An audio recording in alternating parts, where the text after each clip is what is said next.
రాజ్యసభ సభ్యులుగా ప్రమాణ స్వీకారం చేసిన తర్వాత తొలిసారి కాకినాడ జిల్లా ఎంపీ సానా సతీష్ వచ్చారు. రాజమండ్రి ఎయిర్పోర్టు నుంచి కాకినాడ వరకు ర్యాలీగా ఎంపీ బయలుదేరి వెళ్లారు. ఎంపీగా తాను పుట్టు పెరిగిన ప్రాంతానికి రావడం సంతోషంగా ఉందని ఎంపీ సానా సతీష్ అన్నారు. కాకినాడ అభివృద్ధికి ప్రత్యేక ప్రణాళికతో పనిచేస్తానని ఆయన తెలిపారు. గత ఎన్నికల్లో ఎంపీగా పోటీ చేద్దాం అనుకుని తప్పని పరిస్థితులలో దూరంగా ఉండాల్సి వచ్చిందన్నారు. కష్టపడిన వారికి టీడీపీలో ఖచ్చితంగా గుర్తింపు ఉంటుందన్నారు. అందుకు తాను ఉదాహరణ అంటున్న సానా సతీష్తో మా ప్రతినిధి నందిని ముఖాముఖి.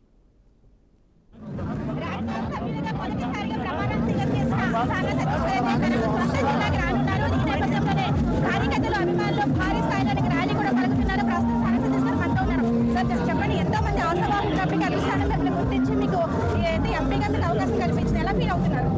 చాలా ఆనందంగా ఉందండి. నిజంగా పార్టీలో పనిచేసిన వాళ్ళందరికీ ఇది ఒక ఎంకరేజ్మెంట్ కింద, లేక ఇటువంటి పదవి రావడం మిగిలిన కార్యకర్తలందరికీ కూడా పార్టీలో పనిచేసిన వాళ్ళందరికీ కూడా మంచి ఉత్సాహాన్ని ఇస్తుంది. నేను ఈ రాజ్యసభ సభ్యుడిగా ప్రమాణ స్వీకారం చేసిన ఫస్ట్ టైం నా సొంత ఊరు వస్తున్నాను. నేను మా ఊరికి ఏం చేయాలి ఏంటి అన్నది దాని మీద మా వాళ్ళందరూ చేసి